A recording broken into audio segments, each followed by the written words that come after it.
Bonjour à toutes et tous. Aujourd'hui, je vous parle donc des Britanniques au miroir des révolutions de 1830, qui est une communication tirée de mon... librement inspiré de mon ouvrage inédit présenté pour l'habilitation et diriger des recherches. Cet ouvrage porte sur les célébrations britanniques des révolutions étrangères entre 1789 et 1848. Je cherchais à montrer que des Britanniques plutôt, pas les Britanniques, mais des Britanniques de conditions diverses ont célébré des révolutions par des événements festifs, la plupart du temps par des dîners, en commençant par la Révolution française de 1789. La moitié du livre environ porte sur la Révolution de 1789 et sa réception jusqu'en 1848, et le reste est consacré aux célébrations des autres mouvements révolutionnaires et de libération nationale. Alors, ça peut paraître un petit peu péjoratif de parler des autres révolutions, mais effectivement, cette révolution de 1830, provoquée par le coup de force constitutionnel de Charles X, n'est pas la plus connue des révolutions françaises, et elle est un petit peu dans l'ombre de 1789 et de 1848. Donc, elle s'inscrit à peu près au milieu des révolutions dont je retrace les célébrations britanniques entre la Révolution française et le Printemps des peuples de 48, en passant par les expériences révolutionnaires du début des années 1820 en Espagne et au Portugal. Qui se souvient du triennio démocratique de Madrid, la rébellion canadienne de 1837, les guerres d'indépendance en Grèce et en Amérique du Sud, sous le commandement de Simón Bolívar. Nombreux sont les événements révolutionnaires qui ont soulevé l'enthousiasme en Grande-Bretagne. J'ai laissé de côté l'Irlande, où les problématiques sont différentes, l'Irlande ayant connu la rébellion sur son territoire et connaissant une tradition révolutionnaire originale. Donc je ne sais pas d'ailleurs quelle a été la réception spécifique de l'Irlande aux révolutions de 1830. Ça laisse ouvertes de nouvelles perspectives de recherche. J'ai écrit donc une histoire de ce que j'ai appelé la convivialité révolutionnaire, un terme que j'utilise avec un caveat, parce que celles et ceux qui célébraient la révolution à l'étranger ne désiraient pas toujours, et en fait très rarement, une révolution en Grande-Bretagne. L'immense majorité d'entre eux souhaitaient des réformes et jugeaient la révolution à la fois dangereuse et inutile en Grande-Bretagne, tout en vouant une admiration et parfois un culte à des révolutionnaires étrangers. On note à la fois des permanences et des évolutions entre 1789 et 1848 dans cette Revolutionary Conviviality. Les célébrants sont en général des hommes, plus rarement des femmes, et ce sont presque toujours des exclus du système représentatif. Des hommes exclus du système représentatif par leur religion, les dissenters, ou par leur statut socio-économique, trop pauvre pour le suffrage censitaire alors en vigueur. Les évolutions les plus notables sont une politisation des couches populaires et une internationalisation des événements festifs. Les premiers dîners en 1790, en effet, par exemple le 14 juillet 1790, regroupaient des dissidents religieux, bien ancrés dans une middle class londonienne, des gens comme le Dr. Price ou comme Fox et ses amis, tandis que les chartistes, à l'autre bout de la période, saluaient les révolutions de 1848 et appelaient à l'union de la classe ouvrière avec un vocabulaire centré sur la working class. Par ailleurs, les dîners ont acquis une dimension internationale, à la fois par les discours qu'ils diffusent de solidarité internationale et par la présence de plus en plus nombreuse d'invités d'honneur venus de pays étrangers en lutte. Donc, alors même qu'elles sont souvent éclipsées par 89 et 48, les révolutions françaises de 1830, les révolutions françaises et autres de 1830 méritent l'attention. Et je ferai référence dans cette communication parfois à la révolution de 1789 pour montrer des parallèles et des évolutions. Les Parisiens, comme nous l'a rappelé Emmanuel, se soulèvent donc contre les 4 ordonnances du ministère Polignac qui venaient affirmer un certain autoritarisme de Charles X. La révolution parisienne renverse Charles X lors des 3 Glorieuses, 27, 28 et 29 juillet 1830. La monarchie de Juillet se met en place sous Louis-Philippe. La Révolution française est la première d'un mouvement qui touche rapidement la Belgique, puis la Pologne, l'Allemagne et l'Italie. alors que les histoires... J'ai oublié de lancer le PowerPoint, bon, tant pis. J'en arrive directement à la troisième slide. Alors que les histoires nationales ont tendance à donner une vue fragmentée des événements, des historiennes et des historiens soulignent aujourd'hui la dimension transnationale de ces soulèvements qui durent en fait jusqu'en 1834. L'ouvrage collectif La liberté guidant le peuple, les révolutions de 1830 en Europe, dirigé par Sylvie April, Emmanuel Furex et Jean-Claude Caron, est exemplaire et paradigmatique en la matière. Si l'Angleterre ne connaît pas de révolution, elle est agitée de troubles agraires et urbains. Les swing riots touchent le sud du pays, tandis qu'une agitation intense se développe autour du projet de réforme parlementaire de Grey. Donc les célébrations britanniques des Trois Glorieuses prennent la forme d'une série de meetings et de banquets en l'honneur de la France, d'août à novembre 1830. Puis on célèbre l'anniversaire de la Révolution en juillet 31 et juillet 32. Et après juillet 32, on ne célèbre plus les Trois Glorieuses parce qu'en gros, il n'y a plus rien à célébrer. C'est intéressant. Donc là, j'annonce des thèmes que je ne traiterai pas forcément dans cet ordre-là. Mais en gros, les célébrations de la Révolution française illustrent l'idéologie des courants réformistes et radicaux et leurs différences. Elles sont intéressantes pour le concept de révolution et la rhétorique révolutionnaire radicale. Elles nous disent quelque chose des modalités et de l'étendue de la participation politique selon les axes de la classe et du genre, et aussi elle montre évidemment les perceptions britanniques de la France et leur évolution depuis la Révolution de 1789. Alors, les premières réactions à la Révolution parisienne furent polarisées entre Whig et Tory, comme on peut s'en douter. L'éditeur Tory de Blackwoods déplore une nouvelle révolution française porteuse d'horreur à venir. Et donc c'est la position adoptée par le Premier ministre, le duc de Wellington, qui refusait toute réforme de peur qu'elle ne déchaîne une révolution. Il pensait que la révolution de 1830 mènerait à une guerre européenne. Là, j'ai l'impression qu'il y a un certain manque d'imagination, c'est-à-dire qu'il pense 1830 comme la réplique de 1789, donc on s'attend à une sorte de coup de force jacobin suivi d'une guerre de libération contre les princes, etc. Les Whigs, à l'inverse, par exemple Broome dans l'Edinburgh Review, compare la révolution de 1830 à la glorieuse révolution de 1689.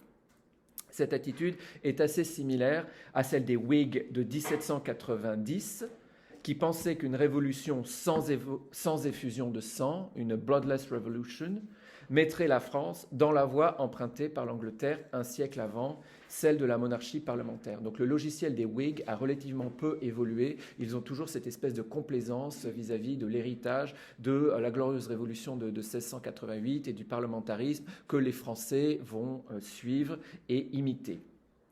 Les radicaux, quant à eux, soulignent l'action du peuple parisien, des ouvriers, spécifiquement des ouvriers, et ils souhaitent que leur exemple inspire les Britanniques à recouvrer leurs droits et leurs libertés confisquées par une oligarchie financière et parlementaire. Donc je reviendrai un petit peu dessus.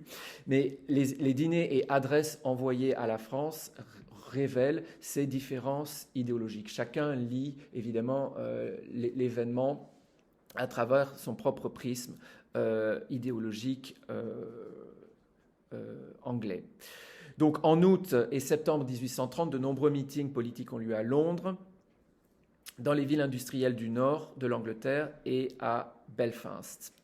À Londres, les radicaux sont divisés et chaque tendance organise sa propre célébration. On voit ça dans la presse. Mes sources ont été essentiellement la presse. J'ai mené l'essentiel de ma recherche pendant la période de Covid, donc je me suis abîmé les yeux sur des bases de données en ligne comme The Times Online ou British Library Newspapers Online, etc. Et c'est donc là que j'ai trouvé l'essentiel, mais pas l'intégralité de ma documentation. Donc à Londres, on peut Voilà. And now, what is a revolution? The word means change, nothing more. And used of, as it generally is in politics, it means a great and a general change. Now then, I want a revolution. Donc en gros, je suis révolutionnaire, mais c'est final, ça veut juste dire le changement. Donc on a l'impression qu'il dégonfle un petit peu la baudruche. Bon. Des indicateurs du Home Office, d'ailleurs, ont conseillé d'intenter un procès à Cobbett en raison de ses conférences à la Rotunda. Et en 1831, Cobbett fut bien poursuivi, mais acquitté, mais pas pour la Rotunda, mais pour un article publié dans le Political Register. Donc son discours montre une certaine aporie du discours radical. En tout cas, il peut s'interpréter ainsi. Cobbett s'adresse à la classe ouvrière, mais il ne peut pas l'appeler à la révolte ouvertement. Alors même qu'il était clair que les élites n'accorderaient jamais les revendications radicales comme le suffrage universel sans y être forcées. Donc c'est un discours un peu coincé. Cobbett poursuit sa chronique de la monarchie de juillet et la désillusion arrive assez rapidement. En fait, il déplore le rôle des financiers dans la monarchie de juillet qu'il juge similaire à ceux de l'oligarchie marchande anglaise. Et donc, la désillusion de Cobbett est similaire à celle de républicains français et la répression du gouvernement des canuts lyonnais en novembre-décembre 1831 met fin aux derniers espoirs de Cobbett.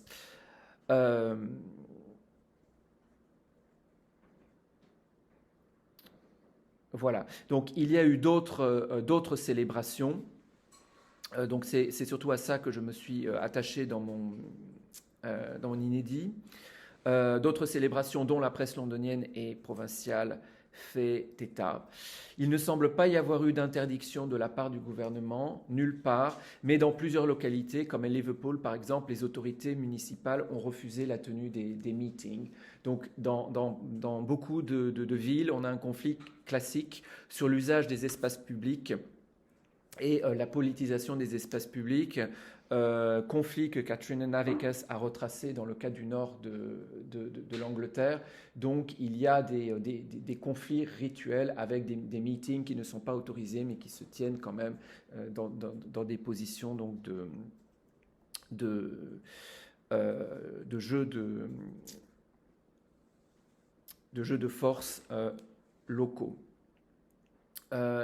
Dans tous ces meetings, il est question de révolution française et presque toujours implicitement de révolution britannique.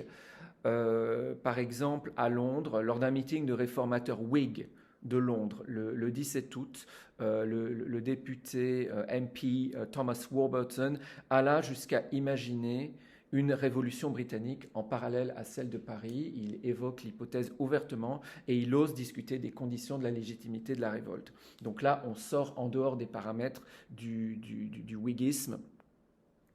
Et le Times précise qu'aucun des grands chefs de file nobles du parti Whig et aucun des banquiers de la City n'assistent au meeting.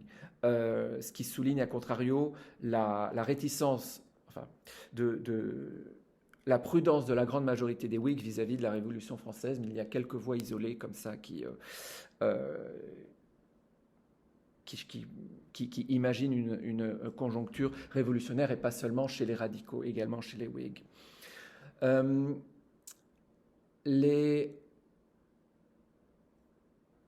Alors, le symbolisme français et les invités étrangers. Là, je vous donne une citation qui vient de The Examiner, qui est un hebdomadaire radical qui mentionne les cocardes tricolores et les décorations que portent les convives britanniques et leurs invités étrangers.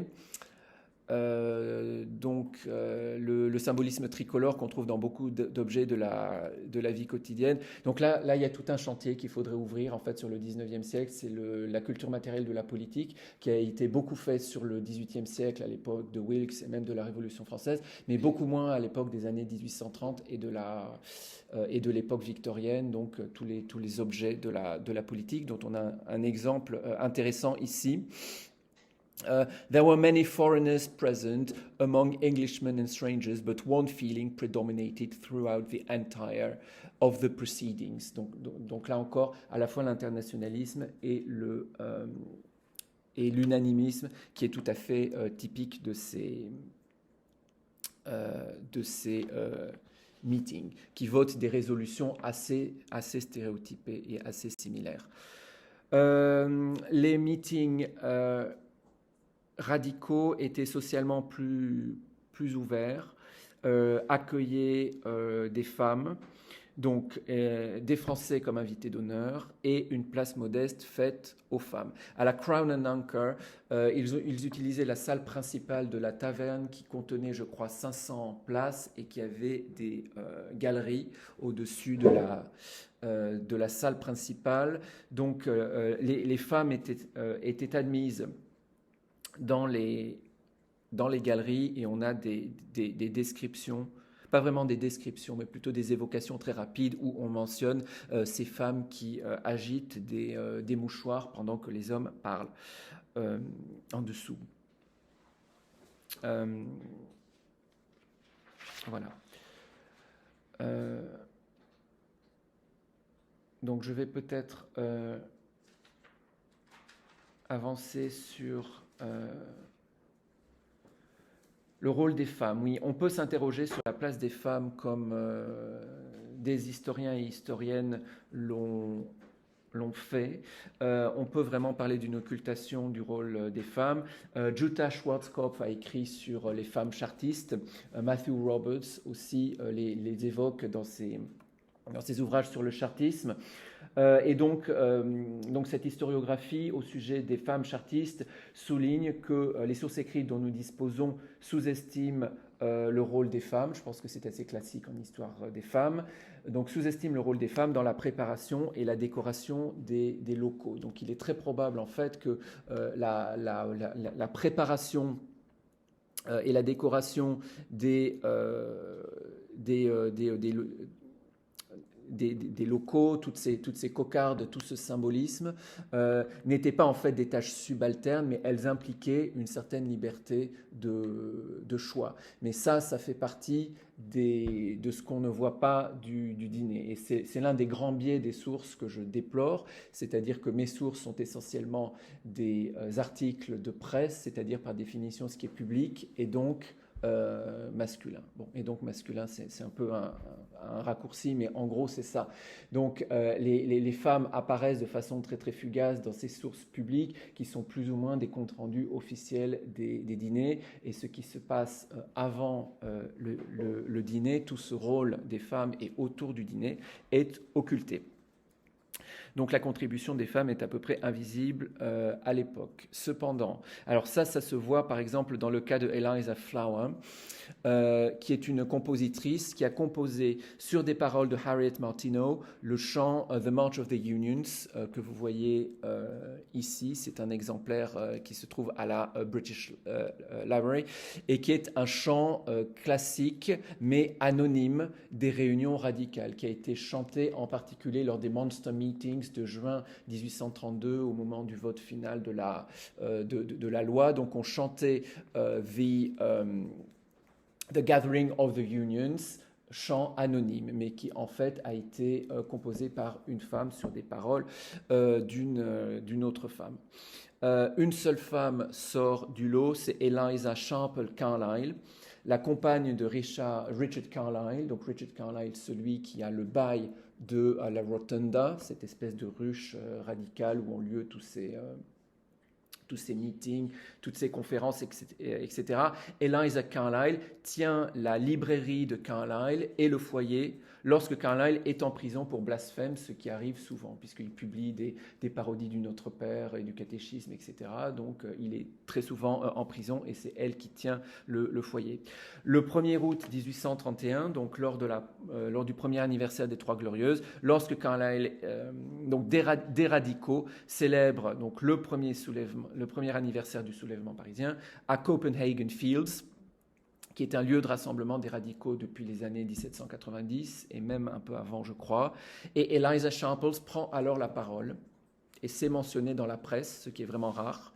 Et elle prend la parole pour défendre les familles des imprimeurs emprisonnés pour avoir vendu des journaux sans timbre, les unstamped papers, donc la presse radicale illégale. Donc, elle prend la parole pour demander de l'argent, demander une souscription, défendre les familles de ces imprimeurs. Donc c'est évidemment un plaidoyer pro domo puisqu'elle fait partie de ces femmes d'imprimeurs emprisonnés. Mais au-delà du plaidoyer pro domo, c'est un discours remarquable pour sa grandeur de vue. Elle place la Grande-Bretagne dans le contexte des mouvements révolutionnaires européens, donc ce grand contexte de 1830-1831 que l'historiographie n'a recouvré finalement que récemment, mais elle juge que la Grande-Bretagne n'a pas besoin d'une révolution, parce que la volonté exprimée par le peuple a suffi de remplacer le gouvernement Tory par les libéraux. Donc là, elle fait allusion au passage de Wellington à Grey au moment de la crise du Reform Bill. Mais voilà, prise de parole féminine rare. En ce qui concerne donc la culture matérielle, j'en ai parlé très rapidement, peut-être une autre petite précision. Au meeting de Kennington Commons, par exemple, en septembre 1830, je fais des allers-retours dans la chronologie, mais je crois que ce n'est pas très grave pour des raisons analytiques. Donc, un mois après les 30 Glorieuses, à Kennington Commons, tricolor, watch ribbons, guards, etc. are worn here by many gentlemen who are told that a large quantity has already been sold. One of the Brighton pleasure boats also displays the flag, probably with a view of attracting notice. Donc une certaine vogue pour le tricolore en dehors des réseaux radicaux. Donc au meeting de Kennington Commons en septembre 1830, comme je vous disais, un article de presse mentionne « An ingenious Frenchman », donc un Français ingénieux qui vend des cocardes et des drapeaux. Donc il y a une commercialisation au moment des manifs. On demande aux gens de porter des cocardes ou des rubans tricolores, et donc il y a un Français qui les vend à l'entrée du Common.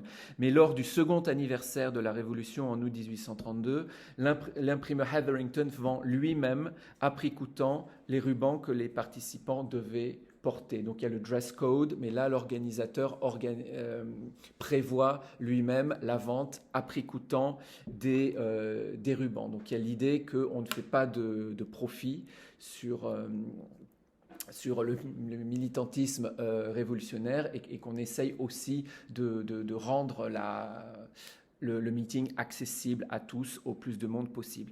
Donc ça suggère une diversité d'organisations, donc qui va de la prise en charge par l'organisateur du meeting jusqu'à l'entreprise privée qui est peut-être motivée par l'appât du gain plus que par adhésion idéologique. An ingenious Frenchman. Donc là encore, je trouve ça très tentant. C'est un petit peu tantalizing. On aurait envie de savoir d'où viennent tous ces drapeaux, tous ces tricolores, quelles usines les ont fabriqués, etc. Pourquoi, pour quelles raisons. On ne le sait pas vraiment pour la Révolution française, mais ce serait intéressant de comparer cette culture matérielle et toute cette logistique.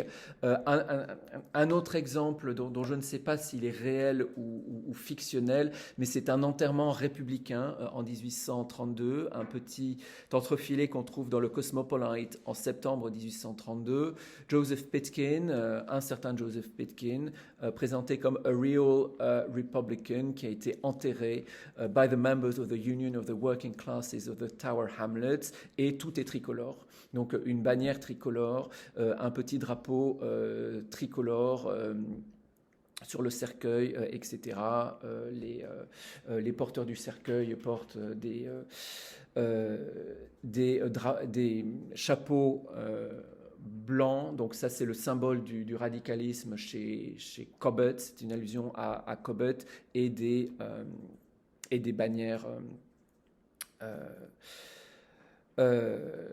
tout en tricolore. Donc bref, symbolisme réel ou ou imaginaire, mais en tout cas qui montre l'intérêt de la culture matérielle.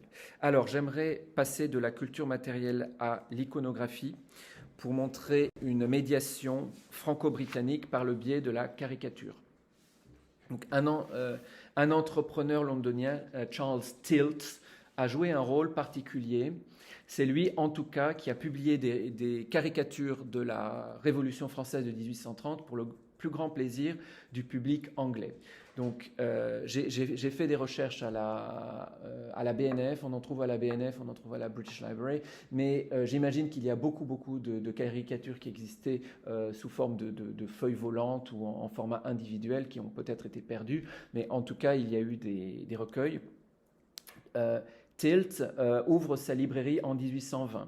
Il imprime et il vend toutes sortes d'ouvrages illustrés adaptés aux différentes classes de la société, des abécédaires, des ouvrages religieux, The Pilgrim's Progress, enfin tout un tas de choses, de la littérature. Et il s'enrichit grâce à son quasi-monopole sur le marché de la lithographie. En tout cas, c'est ce que dit le Oxford Dictionary of National Biography. Ça me paraît un petit peu étonnant qu'un seul entrepreneur ait le monopole du marché de la lithographie à l'époque. Bon. Il publiait aussi des bibles miniatures qui ont fait l'objet d'un article dans les cahiers victoriens et édouardiens qui les analysaient au prisme de la culture matérielle. Et donc la révolution parisienne est pour Tilt une opportunité commerciale dont il se saisit très vite. Donc il traduit la révolution parisienne au propre comme au figuré. Et on devine le type de lectorat auquel il s'adresse. Il s'adresse à un public qui semble avoir des notions de français, mais qui se fait expliquer les mots quand même, comme je vous le montrerai. Il y a un rapport à la Révolution qui est beaucoup plus comique et détendu que dans la caricature de Gale Race ou la Révolution française, qui, comme vous le savez, présentait les Français comme des anthropophages, etc. Donc là, vraiment, rien de semblable. Donc une vision comique de la Révolution française de 1830. Donc là, par exemple, on voit... on peut être mieux qu'au sein de sa famille. Donc ça, c'est un vers qui vient d'une chanson française célèbre de l'époque. Et donc on voit Louis-Philippe dans un bocal de cornichons. Et donc donc Tilt, ou en tout cas le caricaturiste, explique le double sens du mot cornichon dans la langue française. Donc on voit Charles X et sa famille qui sont présentés comme des idiots. Donc ils ne sont pas présentés comme des victimes, comme Louis XVI et Marie-Antoinette ont pu l'être dans la caricature contre-révolutionnaire. Une autre lithographie, Marche des troupes, qui s'appelle Marche des troupes suisses par Grottan, montre une vision comique de la violence révolutionnaire. Je ne sais pas si on voit très bien, mais on aperçoit des Suisses avec de gros bonnets et des baïonnettes qui marchent dans une rue parisienne et des Parisiennes qui leur jettent des pavés depuis les fenêtres. Donc là aussi, c'est très différent de la Révolution française. Les Parisiennes ne sont pas grotesques, ce n'est pas des espèces de poissardes ou des méduses ou des mégères absolument difformes. Et on a l'impression qu'elles jouent finalement et qu'elles ne font pas mal. Ou qu'elles ne tuent pas, qu'elles ne blessent pas les Suisses. Donc une espèce d'euphémisation de la violence. Les caricatures anglaises de la Révolution de 1830 sont bien moins étudiées que celles de la première Révolution française. Notons cependant un article de Fabrice Ben-Simon sur la question sur les caricatures anglaises de 1830 et 1848. Mais il y a plus de travail à faire sur 1830, donc il y a des mémoires de maîtrise, de master à envisager là-dessus. Ce serait un beau sujet. Les illustrations. De façon générale, les innovations technologiques ont permis l'insertion d'images dans des livres relativement bon marché. Entre 1790 et 1830, 40 ans d'innovation technologique permettent l'insertion d'images dans des livres bon marché, permettant la diffusion de l'image dans des ouvrages comme... Par exemple, Full Annals of the Revolution in France, 1830, avec tout un catalogue, Illegal Ordinances of Charles X, etc., etc., Louis-Philippe Ier, by William Hone. William Hone, c'est ce radical qui a fait The House That Jack Built, qui est une critique de l'oligarchie politique anglaise. Donc, illustrated with engravings. Et ici, on voit à droite une petite vignette que j'ai considérablement agrandie, évidemment, ça fait quelques centimètres de contour, qui s'appelle The People Hoisting of the Red Flag on Port Saint-Denis. On a aussi Attack of the Hotel de Ville by the People. Et d'autres titres du même type, qui chez Hone présente une révolution finalement presque, enfin peu violente et triomphante. Alors, après, j'ai plein d'autres slides sur la Pologne. Je n'ai parlé que de la France, mais je peux aussi vous parler du soulèvement polonais de 1830, si vous avez des questions dessus. Donc, je voudrais juste conclure sur la France.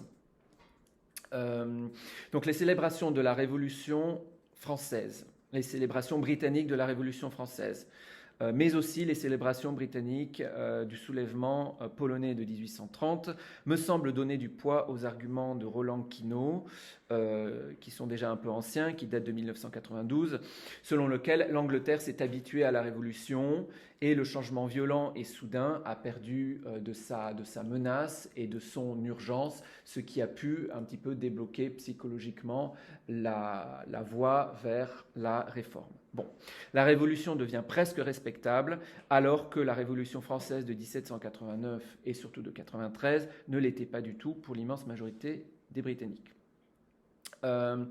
Cependant, dire que la Révolution française de 1830, ou même les révolutions, en intégrant la Pologne et la Belgique, ont influencé les Britanniques pendant la crise de 1830-1832, me paraît être une proposition vraie, mais quasiment tautologique, d'un tel degré de généralité qu'elle ne sert pas à grand-chose. Je ne vois pas comment la Révolution française de 1830 n'aurait pas pu avoir le moindre impact en Grande-Bretagne, vu la conjoncture. J'ai tendance à penser que les différents groupes sociopolitiques britanniques ont investi les révolutions françaises de leur propre idéologie et tous y ont trouvé matière à la justifier. C'est-à-dire que je ne pense pas que la Révolution française de 1830 a conquis à rallier qui que ce soit au libéralisme. Les conservateurs sont restés conservateurs, les libéraux aussi, mais je pense que ça a simplement confirmé les gens dans leur projet et à aider et à donner confiance aux libéraux. Je dirais cela comme ça. Le grand changement vient plutôt de la question de la révolution, qui semble aux radicaux presque sans danger et possible en Grande-Bretagne. Donc, il serait utile, et là je vais conclure un petit peu sur l'historiographie, parce qu'après tout, on est au séminaire d'histoire franco-britannique de la Sorbonne. Donc, il serait utile que les révolutions, ces célébrations, ces dîners de célébration des révolutions européennes de 1830 s'intègrent dans une interprétation plus globale de la crise de 1830-1832. La dernière grande conceptualisation de ce moment historique est, à ma connaissance, mais je peux me tromper, le long XVIIIe siècle, théorisé par Jonathan Clark en 1985 et révisé en 1990. Donc ça fait quand même un moment. Clark accorde plus d'importance à l'émancipation des catholiques et des dissidents religieux qu'à la réforme parlementaire. Pour lui, le religieux prime le politique, comme si la séquence venait clore les conflits religieux du XVIIe siècle, de la Révolution puritaine. Alors, les radicaux et même les Whigs que j'ai étudiés ne font jamais référence à la religion et à Cromwell ni aux puritains, à part la mention occasionnelle à la glorieuse révolution comme révolution réussie ou à refaire selon les goûts. Il n'y a pas vraiment de référence religieuse. Mais Clarke et moi n'avons pas utilisé les mêmes sources. D'ailleurs, l'index de English Society de Clarke ne contient pas de référence à Peterloo, mais 3 références à Peterhouse, Cambridge, comme l'ont noté des recensions à l'époque, de façon un petit peu acerbe. Voilà. Mais le changement historiographique est en marche, cependant. Le professeur Gordon Pentland prépare en ce moment même un ouvrage qui a pour ambition, pour intention de réévaluer ce moment de Reform Crisis de 1830 à 1832. Et Gordon Pentland m'a dit que son ouvrage mettra l'accent plus sur Crisis que sur Reform. Donc il me semble que qu'on s'achemine peut-être vers une nouvelle conceptualisation de ce moment révolutionnaire ou quasi révolutionnaire, plus sous l'angle de crisis que de reform, ce qui, à mon avis, permettra d'éviter une lecture un petit peu trop théologique, téléologique, pardon, enfin c'est peut-être théologique aussi, une lecture un petit peu trop téléologique où 1832 amène à 1867, 1885, etc. la marche triomphale des réformes britanniques. Voilà, je vous propose de m'arrêter là et de répondre à vos questions. Merci de votre intérêt. Merci.